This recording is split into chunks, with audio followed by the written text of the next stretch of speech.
Bab 907. Adril hanya bisa berkata dengan tidak berdaya. Jangan berpura-pura lagi. Sudah cukup.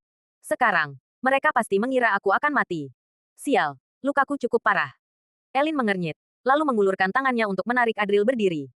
Adril ingin mencari tempat yang bersih untuk beristirahat sejenak, tetapi melihat reruntuhan ini, dia merasa agak jijik.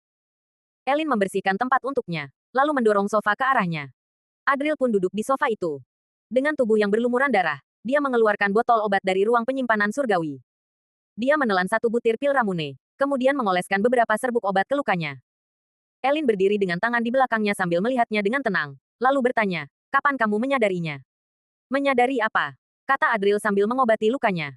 Dia melihat Elin menatap dirinya dengan tatapan dingin. Lalu, Adril meletakkan botol obat itu sambil tersenyum dan berkata, "Menyadari kalau kamu ingin anakmu mati.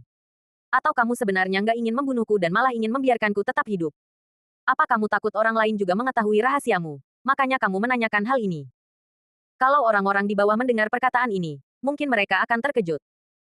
Ternyata, Elin, yang selalu digambarkan sebagai sosok ibu yang penyayang, malah ingin mencelakai anaknya sendiri. Tidak ada yang tidak mengetahui seberapa besarnya cinta Elin kepada Nando. Harimau tidak memakan anaknya sendiri. Namun, Elin tidak berniat membantah. Dia hanya mendengkus dingin. "Menurutku, aku nggak menunjukkan kelemahan apapun.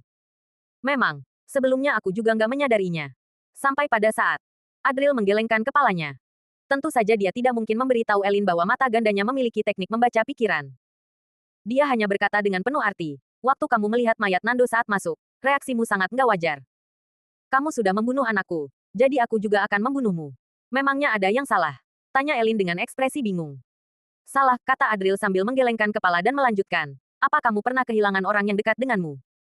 Saat kehilangan orang yang kita sayangi, reaksi pertamamu seharusnya bukan balas dendam, tapi..."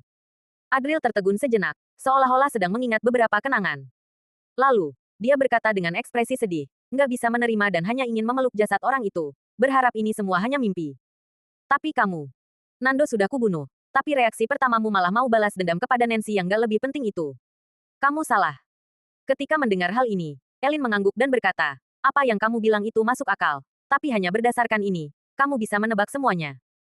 Adril memandangnya dengan tatapan tajam sambil tersenyum dan berkata, "Tentu saja bukan hanya itu. Masih ada banyak hal. Misalnya kamu itu adalah putri ketiga keluarga Forest. Kurasa kamu adalah wanita yang sangat cerdas. Kamu pasti memahami prinsip memanjakan anak sama saja dengan membunuhnya. Kalau kamu mengerti, kenapa kamu begitu memanjakan Nando? Kecuali, kamu ingin Nando membuat masalah dengan orang yang sulit dihadapi. Kamu membunuhnya dengan bantuan orang lain." Elin terkejut sejenak, lalu tersadar dan berkata, "Apa yang kulakukan terlalu jelas." Adril tersenyum sambil berkata, "Enggak juga. Seorang ibu memanjakan putranya adalah hal yang wajar.